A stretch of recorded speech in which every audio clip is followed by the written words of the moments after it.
durant la Segona República no va canviar tampoc massa la situació de la dona respecte a èpoques anteriors. Sí que va millorar en qüestions polítiques perquè la dona va aconseguir dret en el vot, cada vegada se feien algunes passes per millorar la seva situació, però era una evolució molt lenta. Hem de pensar que en 1860 el 90% de les dones eren analfabetes i en els principis de la República en els anys 30 encara ho són el 50%. S'ha anat reduint, fins als anys 70 no aconseguirem el 100% de l'alfabetització de les dones. Per tant, anava millorant però molt a poc. La República volia incorporar la dona a la vida social i política, de manera que també s'havia d'intensificar i millorar la seva formació intel·lectual, fins a aquell moment endarrerida en comparació amb la de l'home.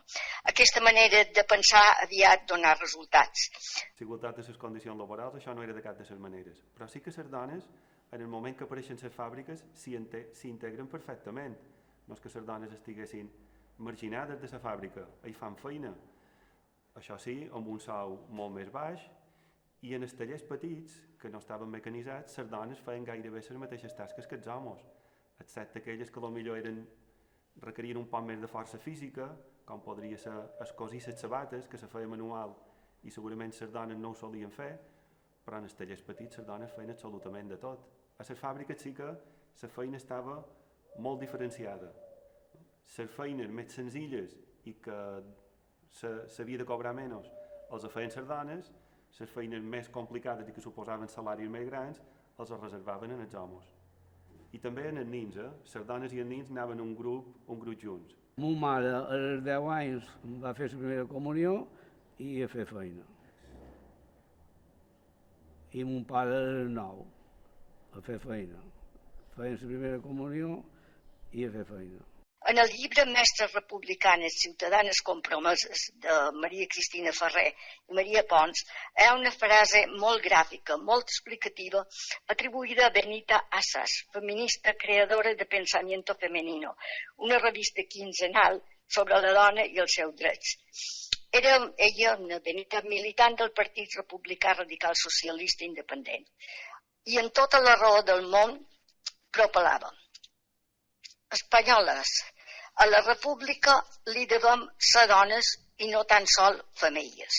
Els homes aconseguien taxes d'alfabetització més altes, els homes més ràpidament s'alfabetitzen, les dones més lentament. Les dones, si l'home ja estava poc alfabetitzat als anys 30, les dones encara ho estaven manco. Les nines, en aquell entonces, pues, el que feien era tot d'una ajudar a la mama i saber fer les coses de la casa, ajudar a la mare, començar, coneixen casos de nines molt, molt petites que ja feien de mare d'altres nines més petites, germanetes seves. En canvi, els nins tenien l'avantatge de poder estudiar si no hi havia d'aquests, però en fi, molt poc temps. No sé, ja les classes un poc més altes, que aquests sí que ja podien estudiar més, carreres, etc. Però l'altra gent o estudiaves per teu compte o poc més.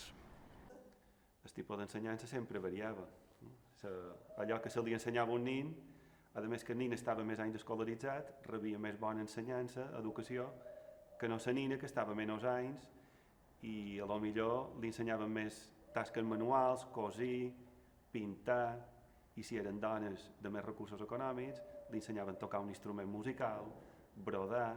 En canvi l'home li donaven la possibilitat de fer un batxillerat, cosa que això ja se començava a equilibrar. Havien tingut la sort de tenir la Severa de Madariaga, que va donar molta importància a l'educació de les nines, i diu, tant nines com nins han de tenir la mateixa educació perquè tots dos han d'arribar allà mateix.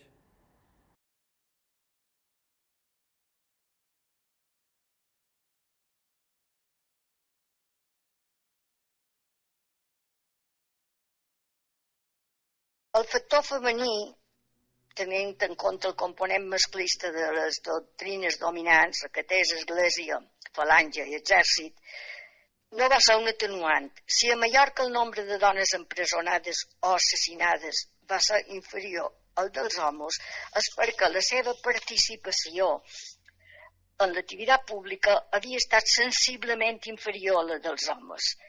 El maltracte va ser idèntic.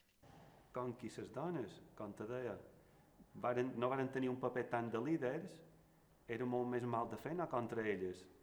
de cercar dones que sabien significat, però així tot en varen aparèixer, perquè hi havia algunes dones que havien estat al capdavant de mítings, al capdavant de manifestacions, al capdavant de grups més escarranosos o més liberals, i aquestes dones sí que ho varen passar malament, perquè contra les dones, a veure que en afusellaren o en assassinaren diverses, però en les dones se feia una violència un poc diferent. Se feia, per exemple, rapar el cap, marginar-les, tancar-les. Imagino que, igual contra els homes, moltes van ser delacions, gent que s'acusava entre elles, murmuracions, perquè moltes acusacions de persones que varen acabar afusellades a una cuneta era una simple murmuració. Han dit que deien que aquest professor, aquest mestre, va ensenyar tal cosa. Quan li demanaven al mestre als alumnes, la gent començava a dir, no ho sé, pot ser, a lo millor, fins que hi havia qualcú que deia, perquè s'ho inventava o perquè creava més força rumor, i deia, sí, jo ho vaig sentir, i a lo millor no era del tot cert, o era una mitja veritat. I moltes persones, moltes dones i moltes persones varen acabar per aquí. Sí, per un simple rumor, o per un comentari que no cau massa bé en el que ara té el poder, aquesta persona ha dit una cosa que no cau gent bé. Saps que ves en el cap de la policia, te rapen el cap, un tassó d'oli de racino i te'n pots anar a casa teva. I així, la gent era una manera de fer por, amb aquest temor. La depuració va ser un procés de repressió motivat per la Guerra Civil Espanyola i que va afectar tots els funcionaris de l'Estat. Evidentment també va afectar els mestres d'escola, en primer lloc de les escoles públiques i després també de les escoles privades. Sobretot ho feren perquè tot aquest personal que havien llevat de l'escola pública no se n'anassin a fer feina a escoles privades. Aquest procés a l'illa de Mallorca es va dur a terme a través de dos tribunals depuradors. Un primer tribunal que se va formar per setembre ja del 36, començada la Guerra Civil, i que realment el que pretenia era una redistribució dels mestres. Hem de tenir en compte que la guerra va començar per mes de juliol i que en aquest moment els mestres i les mestres estaven de vacances. Si tot haguessin estat a Mallorca no hi hagués hagut problema, però evidentment els mestres i les mestres que no eren de Mallorca s'havien anat en el seu lloc de naixement o en el seu lloc de residència de vacances, i això feia que hi havia escoles que no tinguessin el mestre o la mestra.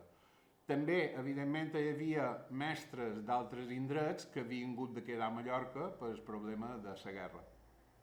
Aquest primer procés de depuració, que va durar fins al mes de març de 1937, estava encapçalat a nivell administratiu per l'inspector en cap, que era en Joan Capó Valls de Padrines. En Joan Capó Valls de Padrines va tenir totes les ordres per poder adaptar una altra vegada l'ensenyament i, sobretot, però, tenint en compte els ideals dels sollevats, dels franquistes, que, evidentment, sabem que Mallorca va estar durant tota la guerra en mans dels sollevats. A més, se va intentar premiar alguns mestres que, per ventura, feien feina molt en fora de casa seva i els van apropar a casa seva, i alguns altres van ser castigats. Això va ser durant el primer procés. Aquest primer procés, que són aquests sobres petits, que a cada mestre li enviaven 4 targetes, 4 cartolines petites, com veus, allà on ells s'havien d'encarregar que el capellà, el batlle, el comandant de la Guàrdia Civil, aquests 3, les signassen un informe, i la 4a cartolina era la declaració personal del docent, del mestre o de la mestra. Allà on, principalment, les demanaven que declarassin que no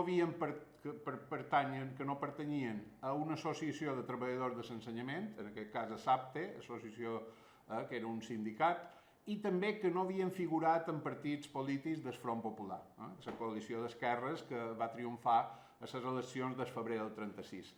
Aquestes dues preguntes, així de fàcils, Alguns mestres les contestaren, evidentment, amb tota sinceritat, de que estaven afiliats a un sindicat i de que estaven a algun partit del Front Popular.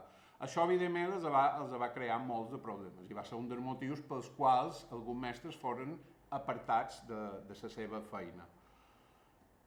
Bé, aquest primer procés, que acaba el 37, recolleix tota una informació que se posa dins aquests sobre els mateixes i es passa a la Comissió Depuradora Provincial, que aquesta ja és a tot Espanya, ja existeix a tot Espanya, i que recoll tota la informació i les propostes de sanció per enviar al Tribunal Nacional que estava a Burgos. És en aquest sobre aquest gros, allà on hi ha tots els informes i, a més, hi introduïen els informes del primer tribunal. Quina diferència hi ha entre aquest segon tribunal i el primer tribunal? Principalment, el motiu és que d'aquells 3 informes que havien dit, del capellà, del batlle i del comandant de la Guàrdia Civil, en lloc d'anar mestres o semestres a cercar els informes, ja era el propi tribunal.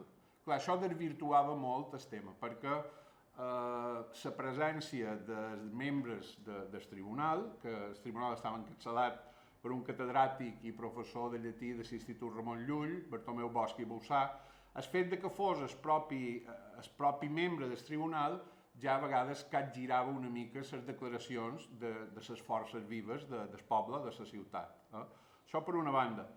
I després, aquell darrer informe, que en el primer procés depurador era una declaració personal del mestre, no se fiaven d'això, i el que feien era determinar un pare o una mare, normalment un pare, perquè estem en una societat totalment patriarcal i fins i tot misògina, normalment un pare de família de bona reputació, evidentment adepte en el moviment, perquè xerràs sobre aquell mestre o aquella mestra.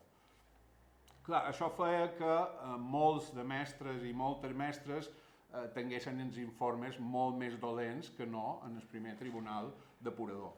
No puc aturar-me sense expressar que aquesta depuració, que en principi era una investigació sobre la conducta, la moral i les opcions polítiques dels mestres i de les mestres, en el cas de les dones va ser molt pitjor.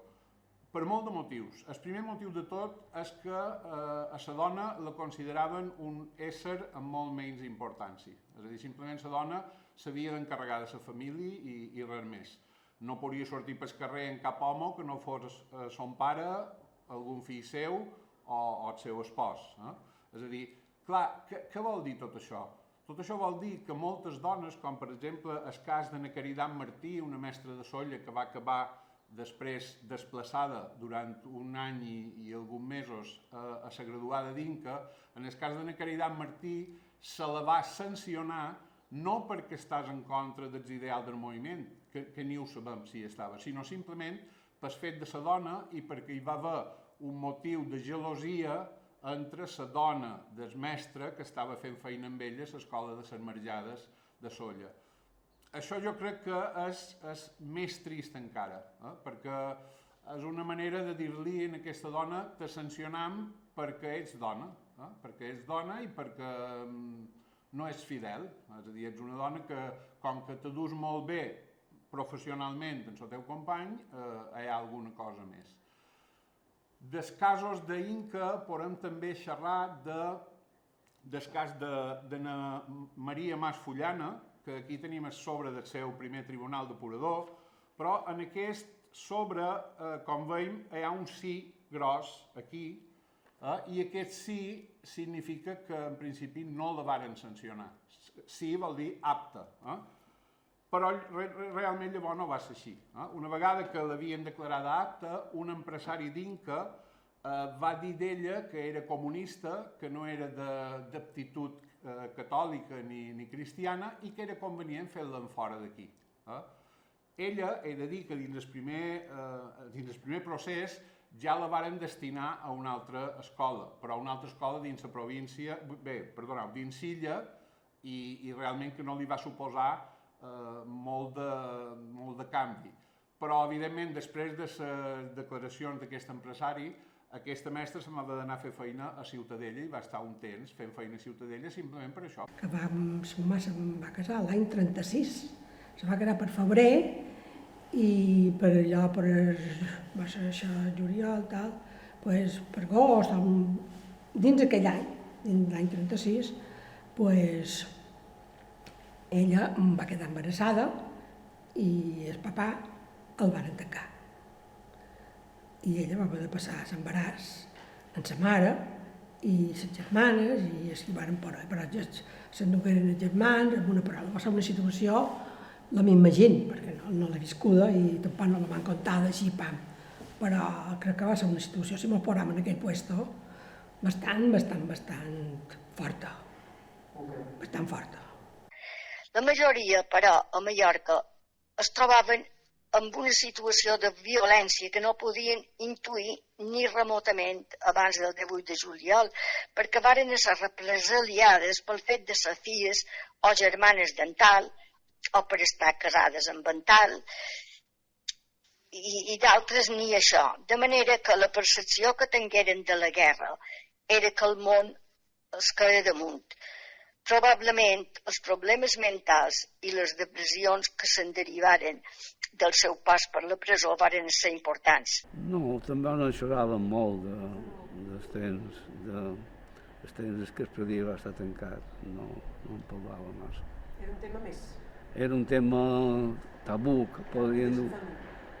Era un tema que se duia en família i no en xerraven tampoc. Els familiars ho vivien molt malament, és normal, a més que també havies de callar.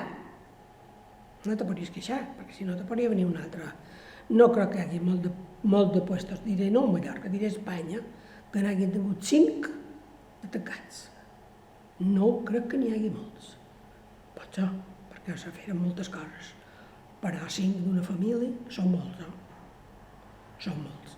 Tenien una foto de Nazanya i la predina la va cremar per no tenir problemes. Perquè si haguessin trobat un retrat de Nazanya, penso que l'haguessin duit aquí, a Sant Domingo, com altra gent que li van dur, com el Xelomo i altres. Jo no m'ho puc arribar a imaginar, això, però ha de ser, fins i tot te diria, pitjor que la presó, perquè aquesta dona està a casa seva pensant si el seu home està desaparegut, si és mort, si on és, tota sola, segurament cuidant els seus fills, o si és una nina petita pensant què li ha passat a mon pare, i llavors quan surt pel carrer ningú li pot donar suport. Públicament ningú pot anar a abraçar-la i dir «M'ho sap molt de greu, el teu home està desaparegut». Ningú li pot donar una mostra de reconeixement efusiva. I així ha estat des de juliol del 36 fins... O sigui, les se'n van endur i les dugueren aquí i estaren no sé quin temps, no sé si estaren, ni si estaren 15 dies, ni si estaren un mes, ni si estaren 2, això no ho sé. Sé que estaven aquí. I va ser quan, estant aquí, doncs tal, havien de dur menjar i coses que necessitaven i tot el que fos. I una tia meva va venir a dur-los unes tatxes perquè el tio Pep li va dir, diu Maria, m'hauríeu de dur un parell de tatxes per penjar la roba, perquè ho tenim de molt mala manera. I el fet va ser aquest, ella va venir aquí a dur-li les tatxes. Duent-li les tatxes, van creure que allò era per fer alguna cosa dolent, i entonces la tancaren a ella. I entonces ja n'hi tenien, en vez de 3, ja n'hi tenien 4. I llavors mon pare ja eren 5.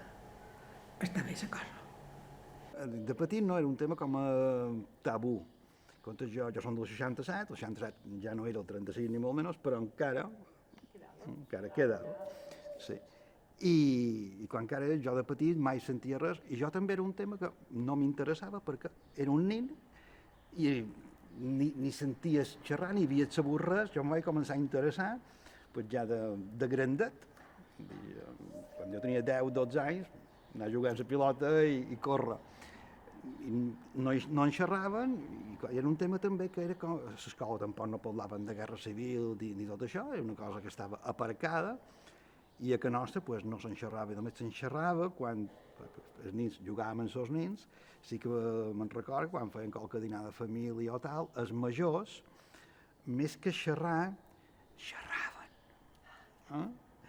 Que eren tots família i tots amics, havien passat 50 anys, però encara hi havia la miqueta de por. En canvi, ja després, quan en Joan Boades va fer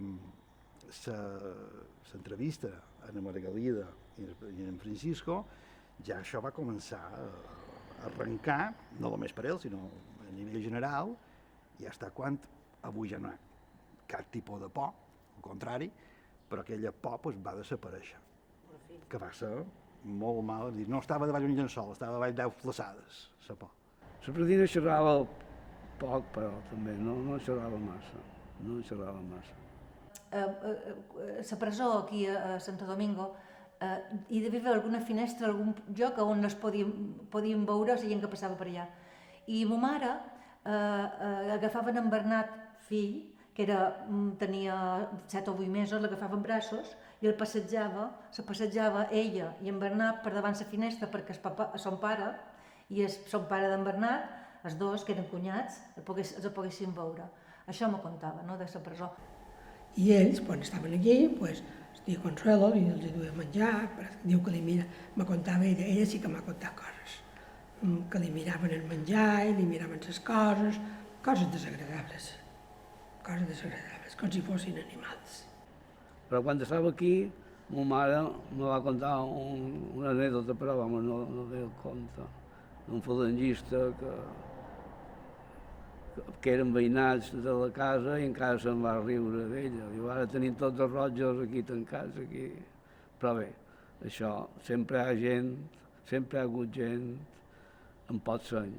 I una vegada va veure son pare, que goitava, que son pare duia sempre una gorra amb visera, i va veure la gorra amb visera i que li feia així, estàu bons, estàu bé, i va ser el darrer pic que el va veure son pare. I això contava ella de Can Mires. I després contava el fet que quan ella van a menjar aquell dia 12 de març, que li van dir, avui no tornis més, nina, perquè a bon millor tot empara. I va telefonar a la fàbrica on feia feina sa mare. I clar, ella contava, diu, sa mamà me deia, plorar, se posava a plorar. Mamà, l'han mullat. Jo deia, sí, per què plores? Si l'han mullat, i no te moguis, que ara vendré, no te moguis d'aquí, que ara vendré. Clar, ella va esperar de vora l'estació, perquè estava tot allà molt a prop, i clar, diu, mentre esperava, i començava a pensar, que raro que no m'hagi esperat per anar junts, sabien que jo venc aquí, saps? I vaig començar a cavilar, diu, fins que vaig veure sa mamà que va arribar, i venia amb altres dones, entre elles sa mare de Sancho, i clar, vaig començar a plorar, ja vaig veure que, i vàrem anar a molt de puestos oficials a demanar pel papà, i mos deien, van anar a Governació Civil, me contava, hi ha un puesto per les Rambles, que hi havia també, en fi, en diversos llocs que jo no podia reconèixer perquè no coneixia molt Palma, tampoc ma mare, i demanaven, i les miraven com si estessin loques, que se'n reien d'elles, s'han anat amb una altra, els rotllos s'han anat a Barcelona o s'han anat a Menorca, i així sempre. I aquestes preguntes que, clar, la predina deia on l'heu mullat, on és tot això, que és el mateix que demanava ma mare i és el mateix que t'he dit jo que demano jo ara. I són 3 generacions de dones que siguin demanant això. A ella, no crec, com he dit antes, que li posin mai la mà damunt, però també sí que va ser rechazada segons quins puestos. És a dir, la família i amics sempre la van apoyar, però si anaven, poso un exemple tonto, a comprar una botiga que no eren de les seves idees, doncs venim a comprar ciurons, no n'hi ha. No n'hi ha per tu.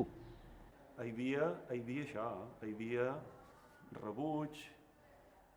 De totes maneres, totes aquestes coses se feien amb molt de silenci, sense haver de dir res.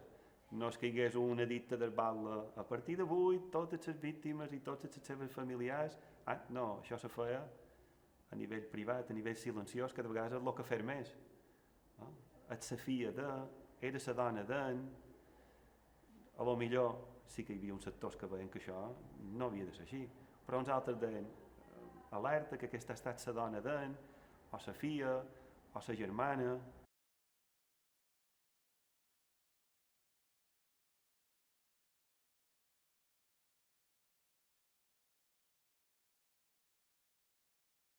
A Inca, la dona estava integrada dins les fàbriques sobretot quan és fredina. És vera que quan se casa, la dictadura franquista, el govern franquista, valora molt que la dona, tot el que sigui possible, quedi dins casa seva i no vagi a fer feina. Consideren que una dona fora de la família, fora de la casa familiar, és un element disruptiu. I, per exemple, ens trobam que l'any 45 hi ha més dones a Inca fent feina que l'any 60. L'any 1960 hi havia menys dones fent feina. Per què? Perquè del 45 al 60 el règim franquista ha fet la feina aquesta de dir les dones, millor que quedeu a casa vostra, millor que quedeu a casa vostra. Això ha calat a la gent. Hi ha famílies que decideixen que la dona, una vegada a la casa, abandoni la fàbrica o abandoni la seva feina i se dediqui només a la família. Segon decret del 28 de desembre de 1939, la secció femenina s'encarregaria de la seva formació i ho faria segons un model tradicional, la dona com a esposa i mare. Les futures esposes i mares es formarien a l'escola, amb assignatures com l'espíritu nacional i la religió, i rebrien coneixement de cuina, confecció, puericultura, higiene i treball manuals. Pilar Primo de Rivera, cap de la secció femenina, afirmava que la missió de les dones era de suport, perquè la responsabilitat de dirigir sol corresponia als homes. Moltes dones diuen, sí, està bé que les dones no vagin a fer feina, però he d'alimentar els meus fills, si puc els he de pagar uns estudis que jo no vaig poder tenir, i moltes dones seguien mantenint la seva feina a les fàbriques. La podia s'ha de posar a fer feina quan les dones casades no anaven a fer feina, només hi anaven les fredines, però es va de posar a fer feina perquè havia de treure endavant ella i el menut. En la gran sort de que, com que els predins, els dits sogres, eren pagesos, doncs a la casa hi havia domàtiques, hi havia menjar, hi havia una gallina, perquè encara va ser aquesta sort, perquè molt d'altres se suposa que encara degueren passar pitjor. El que passa és que havien de fer molta feina, perquè feien feina 3 dies i cobraven 3 dies a la setmana. I havien de menjar ells, els germans petits, i havien d'educar el capaquet a son pare, que també ho passava molta fam, al campament allà on estava fent treball forçat. Sí, i per anar a fer feina, perquè, claro, per de la feina a casa seva i de casa seva a la feina. Perquè havia de dur menjar a la casa. A lloc nostre ha estat una casa que la mama era modista i feia feina per molta de gent d'Inca, perquè era molt bona modista, i venia molta de gent d'Inca que jo sabia, perquè m'ho havien dit, que tenien relació amb les ties. I la mama havia de fer feina, i havia de guanyar de pes. I vestia aquestes senyores. I els seus amos havien firmat. Ho sabia jo. Això sí que ho sabia. I però, ma mare era una persona, molt bona persona, que tothom l'apreciava i mai mos va cridar amb oli dintre nostre. Mai. Mai va dir que això mai en sa vida. En sa vida mos va dir això mai. En sa vida, mai. Ens trobam dins una aula típica dels temps del franquisme. Nosaltres més o menys parlem de datada dels anys 50, però clar, evidentment dins les aules sempre hi ha objectes i materials anteriors a l'època que ens trobam. El tret identificatiu de l'aula del franquisme són els símbols. Evidentment hi havia d'haver el Sant Crist al mig. El Sant Crist ja hi havia estat abans de la República, però durant la República se va llevar l'obligació de tenir-ho. Però llavors, després del franquisme, a la dreta del Crist hi havia d'haver la imatge del cabdill d'en Franco i a l'esquerra la del José Antonio Primo de Rivera. No obstant, la del José Antonio Primo de Rivera només va ser durant els primers anys del postfranquisme. Després també se va llevar i va quedar com a obligatorietat el Sant Crist i l'imatge d'en Franco. Un altre tret identificatiu de l'escola del franquisme és centrar-se en pàtria, en Espanya, i centrar-se en religió. És a dir, religió, pàtria i franquisme eren tot un i eren que formava part de l'itinerari escolar de la majoria de tots els alumnes de l'època. Aquí també tenim una taula del professor que, com veus, és bastant grossa, una cadira també grossa, i a més, damunt una tarima. Això que estaven damunt una tarima, a més de ser bo perquè pogués ser vist el professor o la professora per part de tots els alumnes, també demostrava una mica la superioritat del mestre damunt els alumnes. Aquesta aula se diu Maria Ballester i és perquè aquesta dona va fer un esforç per poder guardar tot aquest mobiliari a casa seva, perquè la seva escola s'havia tancat i el material s'havia de tirar. I ella ho va guardar i ho va cedir a l'Arxiu Museu de l'Educació. Fins als anys a la República encara hi havia moltes dones analfabetes, entorn d'un 60% d'analfabetes. Als anys 70 ja en queden poquetes, en queden poques de dones analfabetes, però només hem aconseguit donar-los un nivell d'estudis mínim. Dones amb estudis superiors a Inca, en els anys 60, en vaig comptabilitzar 8 dones amb estudis superiors, que hagin anat a la universitat o tinguin uns estudis superiors, 8 dones. I només n'hi havia un 1,7% amb estudis mitjans, és a dir, que haguessin fet el batxillerat per poder estudiar de mestres, un 1,7%. Escoltant el relat de les republicanes que vaig entrevistar, me'n faig creu de com pogueren encarar el futur. El franquisme també va represaliar molt a les dones, no? Era un règim molt masclista, nacionalcatolicisme, ja coneixem l'Iglesias i les dones tancades a casa, regrebades a la criança dels fills i sense feina, en fi, tancades, cuidant la família i la llar, i l'home i els fills, no? I els homes sortien, no? Els homes havien de sortir, havien de mostrar-se davant la societat i havien de mostrar-se davant totes les autoritats feixistes i havien d'aconseguir feina i havien de posar-se una màscara, no? Quan sortien de casa. Les dones podien quedar a casa seva.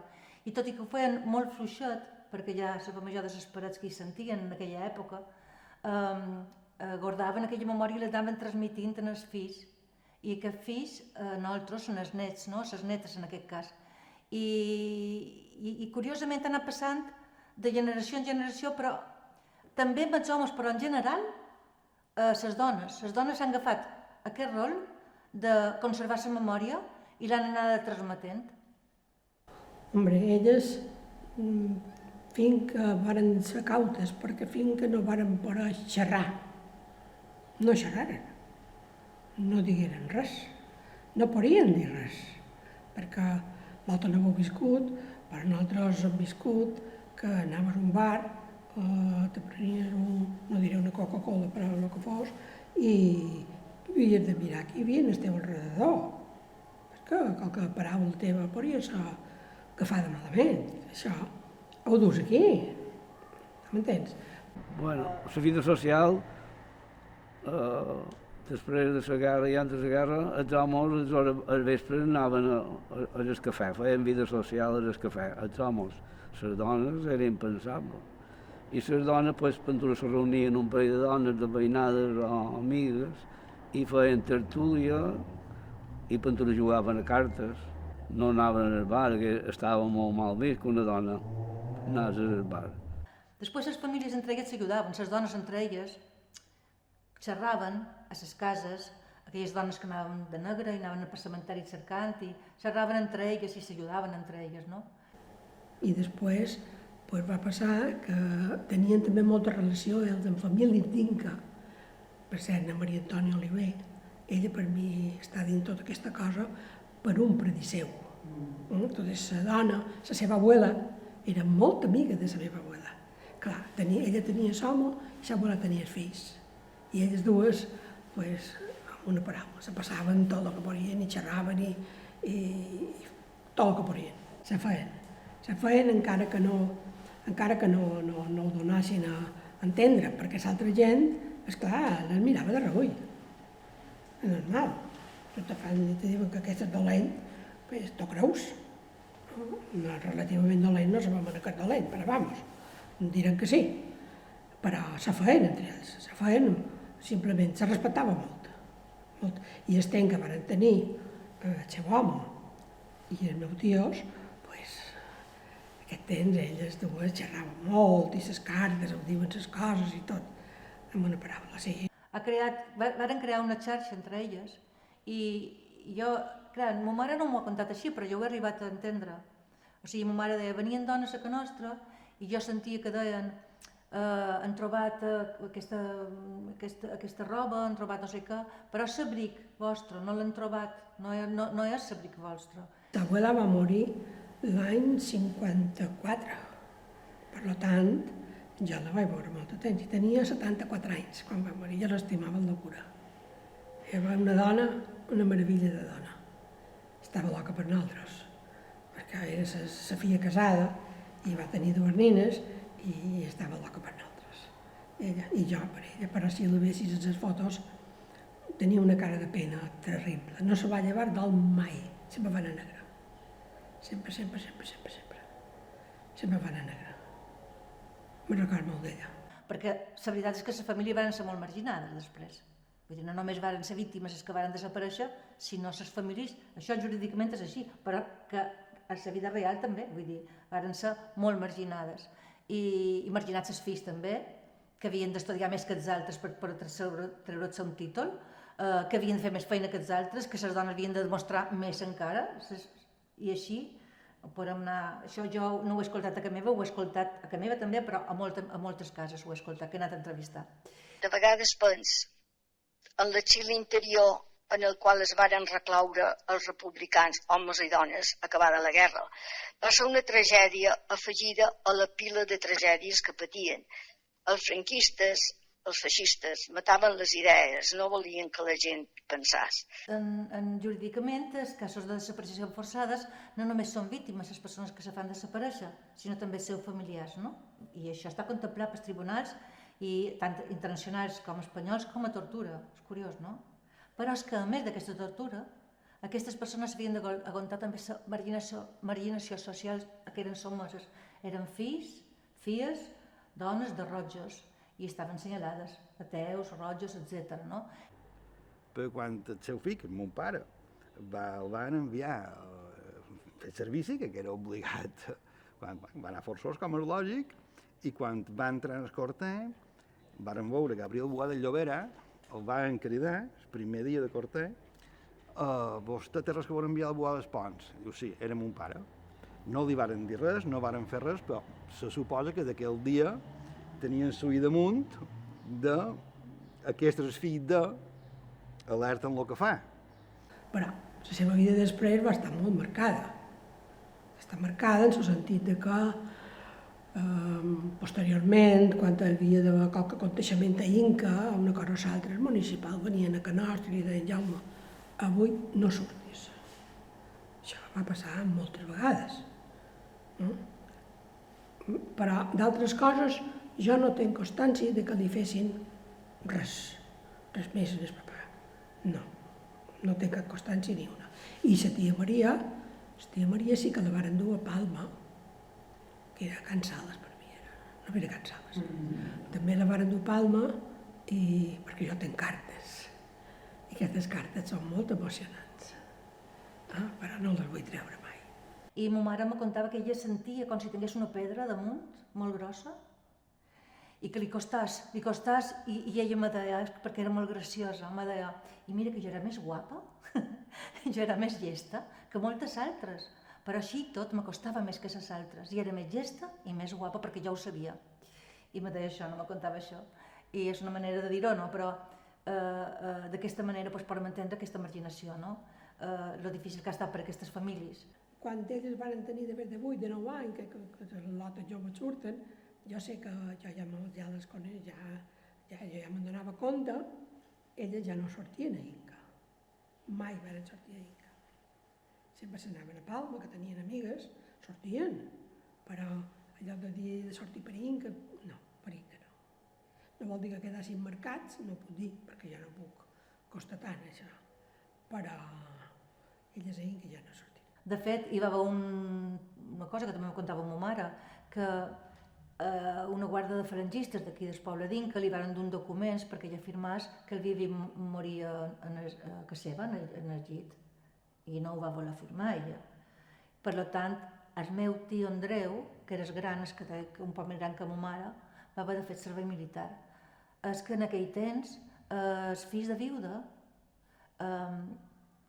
estaven absents de fer servei militar, perquè precisament per aquesta cosa de que els homes feien feina fora i les dones no, i no tenien el sostent perquè eren viudes, el primer fill de viuda no estava absent de fer servei militar, però clar, el meu tio Andreu va haver de fer servei militar perquè son pare no era mort. I com que la meva padrina no va voler firmar el document, va haver de fer servei militar. I com aquesta van a comptar moltes, ma mare. Cap ni una de compensació. Les dones que van ser reprimides, llavors després de sortir de la presó, ningú els va dir, bé, ja aquí hi ha un lloc de feina, o vos indemnitzarem, això.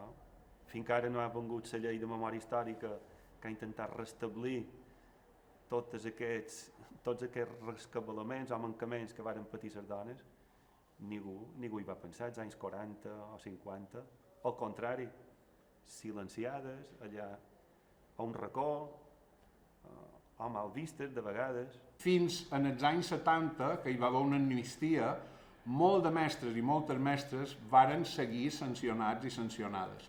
Fins i tot hi va haver professionals de l'educació que fins en els anys 70 no van poder tornar a fer feina. Evidentment, si aquesta gent feia feina el 36, el 70 ja va fer feina per jubilar-se, però molt més tristes casos de vídues, sobretot de vídues, que varen anar a reclamar que se li reconeguessin els triennis i els quinquennis, que eren en aquella època quinquennis, no sexennis com ara, dels seus homes que ja eren morts.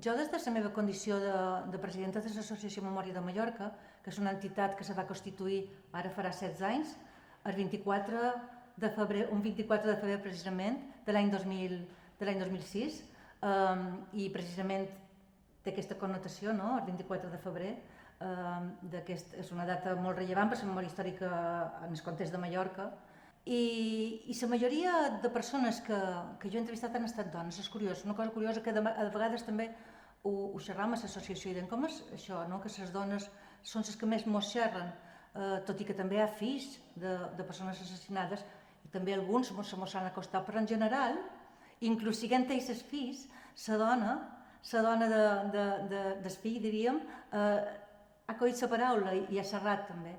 I és una cosa que nosaltres dèiem que les dones són les guardianes de la memòria. Tot el que sé és a través de testimonis orals, d'història oral.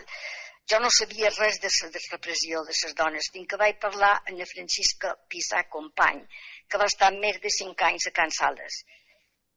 I quan la vaig entrevistar, que tenia més de 90 anys, encara no sabia per què hi havia estat.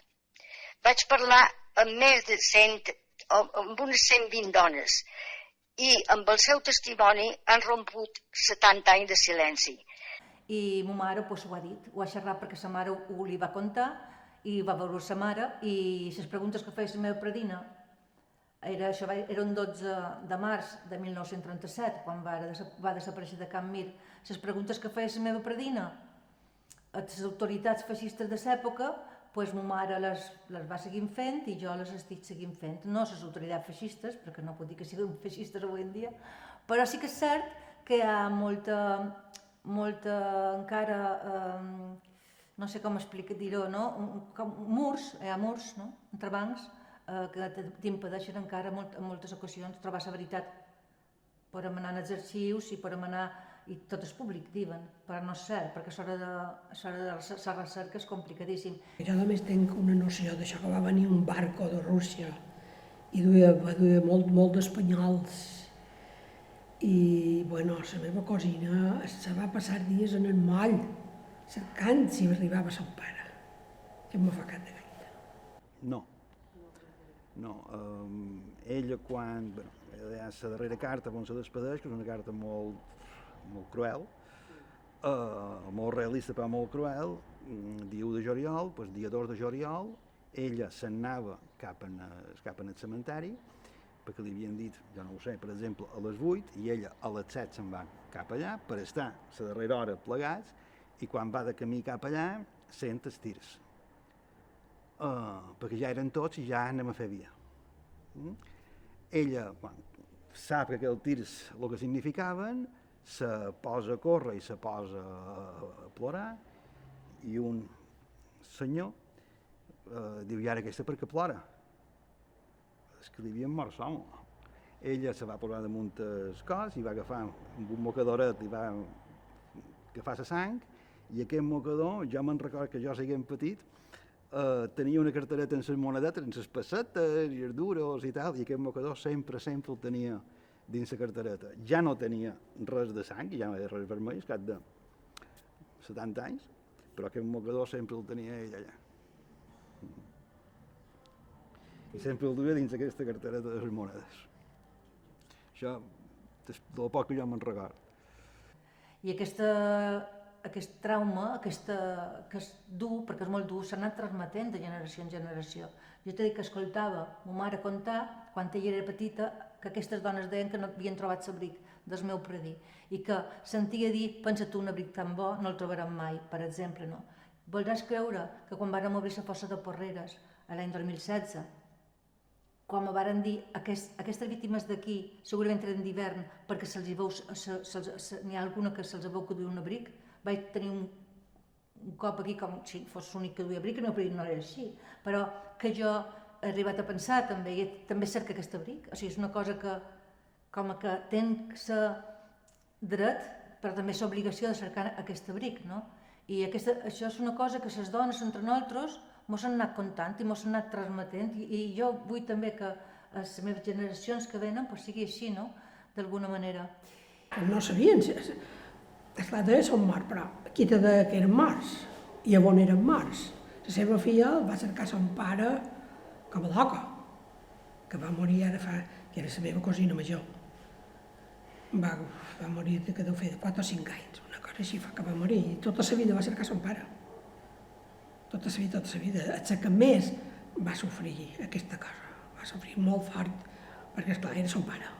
I en el meu cas ha estat així, vull dir, jo som d'Inca, i el meu predí, Andreu París Martorell, va ser assassinat, va patir una desaparició forçada, va ser tret de Can Mir, de Palma, de la presó de Palma, el que avui en dia és Sineu Augusta, i va ser tret d'allà i probablement assassinat a Porreres, dic probablement perquè no tenia ni certificat de defunció ni tenia registre de mort, i de fet la mort, l'assassinat, se va negar la meva predina i se va negar a ma mare, i encara ara se m'està negant allò. Darrere les republicanes he trobat por, insisteix, molta por, desconfiança, ràbia, tristor, escepticisme, però quasi mai ànsies de venjança.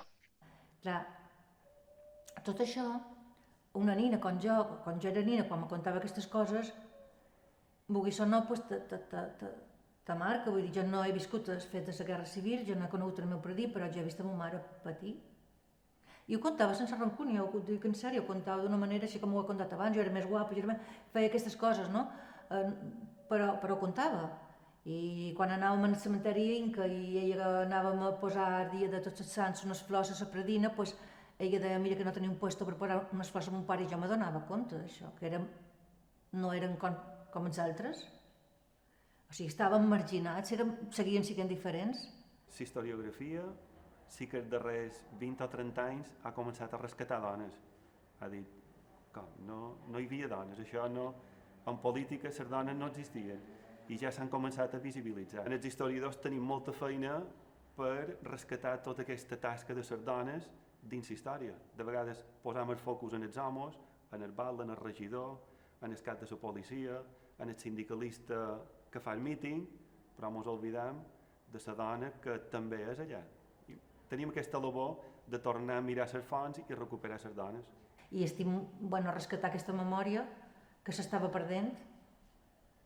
És importantíssim que se registri perquè les generacions que venen la coneguin, perquè és que si no s'haurà anat per sempre. Per molta feina que facin els historiadors, per molta feina que facem també, jo tinc estudis d'arxivística i també he estudiat molt i he investigat moltíssim, no? Per molta feina que facem i escriguem i tal, és imprescindibles les fonts orals i s'estan perdent totes, les hem de registrar ja. I si no poden ser directes, doncs les filles, o les netes en aquest cas, que tenim l'obligació, les nostres famílies tenien el dret a la memòria i nosaltres tenim l'obligació de la memòria i de transmetre-la d'alguna manera a les generacions actuals. Ja la meva filla li ha dit avui que l'he vista que té un nen petit de 2 mesos i he anat avui de matí a guardar-lo i li he dit que vull dir que tinc que anar al pas a dir mamà i ara per què has d'anar? Dic, nena, no ho faig per jo, ho faig per ells i per sa mamà i per papà. Sí que els ho he promès, perquè estan tots a la mateixa tomba. Que si un dia les trobava els adoria. Això sí que és vera. La societat hi va molt a poc, els ajuntaments comencen a fer coses, ara aquesta iniciativa darrere aquest homenatge a les dones represaliades o familiars de represaliades comença a ser una altra passa, el que de vegades això també pot generar cert rebuig d'alguns, però aquest rebuig que pugui generar això, pens que ha d'entrar per una orella i sortir per l'altra, perquè aquest rebuig no té cap base historiogràfica sobre la que se pugui aguantar, ni cap base moral sobre la que podrà créixer. I jo penso, quant de sofriment hi va haver? Innecessari, perquè si això, acabada la guerra, hi hagués hagut una verdadera reconciliació, l'any 45, el 52, el 48, el 1960, aquesta gent era viva, i allà hi hagués pogut haver la reconciliació absoluta. Ara ens reconciliem els nets, els fills, i ara no estan mai per la reconciliació o per conèixer tot allò, però arriba un punt que dius, o ho feim ara o ja... La conclusió de tot això és que cal posar al descobert les vivències de les dones durant l'etapa fosca de la dictadura. Tot allò que van haver de lluitar per sobreviure i protegir les seves famílies des d'una postura desprivilegiada pel fet de ser dones. Unes dones valentes i fortes fins a límits sobrehumans, patint en silenci i soledat, sense poder reunir-se amb amigues per plorar i compartir el seu dol i patiment per por de ser acusades de reunions en conspiració contra el règim. Dones i nines que per poder menjar cada dia havien de treballar 14 o 16 hores diàriament, mentre cada dia resaven per la vida dels seus homes, pares o germans. Dones que quedaren marcades per tota la vida de befes, humiliacions, pèrdues irreparables, una tortura física, psicològica, econòmica i emocional, rebuig social i institucional, marcant així l'ADN generacional de les seves famílies. I tot i això, dones, com es veu en aquest document audiovisual que vos parlava, dones que sempre parlaven que no s'havia de sentir rancor ni odi, que calia mirar endavant amb la força de superació i l'esperança del progrés, la llibertat i l'amor per la família. Dones que fa massa temps que es mereixen ser recordades com les heroïnes que foren per les seves famílies. Ara en coites relleus les institucions i jo estic encantada de la vida, o sigui, de veure, sempre mos tindran per lluitar per el dret de les víctimes del franquisme i en especial ara mateix per les dones, que estem xerrant de les dones, que són les més invisibilitzades de totes i les gran oblidades, mos tindran sempre de vora, si no mos tindran enfront. Per nosaltres, nebots, estem molt agraïts perquè me van posar una plaça per tios, la plaça de Germán Sancho, que està allà de vora el camp del Constanci, i per nosaltres, això per nosaltres va ser tot. Jo hagués volgut que la meva tia Consuelo més que ma mare, perquè la mama, al fin i al cabo, ja va tenir som, va tenir infants, i ja va ser una altra classe de vida, però elles, totes dues, totes soles, se van fer en band, van tirar en band, i van guanyar un dopell, però si hagués pogut veure la tia, no se'n podria venir, d'això que és així, però no pot ser, ja està passat. De vegades partim de la idea que hem de trobar un líder, de les coses hem de trobar un líder, un protagonista, i de vegades la història no se fa amb líders i protagonistes, de vegades la història se fa amb grups de gent, amb grups de persones que tiren endavant una iniciativa. I aquí estaven les dones. A totes elles i també a ells. A totes i les que no he anomenat també, naturalment, tot el meu reconeixement a la seva memòria. Aquestes dones se mereixen un monument, de veres, jo crec que se mereixen un monument molt gros. I m'hi puc imaginar, bueno, no m'ho puc ni imaginar, va de viure amb assassins, perquè tu saps, perquè clar, sabien perfectament qui havia donat la sort que els traguessin de Can Mir, sabien qui eren els que estaven ocupant càrrecs importants, sabien la impunitat que hi havia, perquè no se podien defensar, és que no se podien defensar, perquè la impunitat se va escampar per tot arreu. L'Espadina era valenta, perquè va ser la dona, si una vegada s'ha molt tancat, qui va tirar endavant el carro va ser la dona. O sigui, s'hauria de fer un monument a aquestes dones.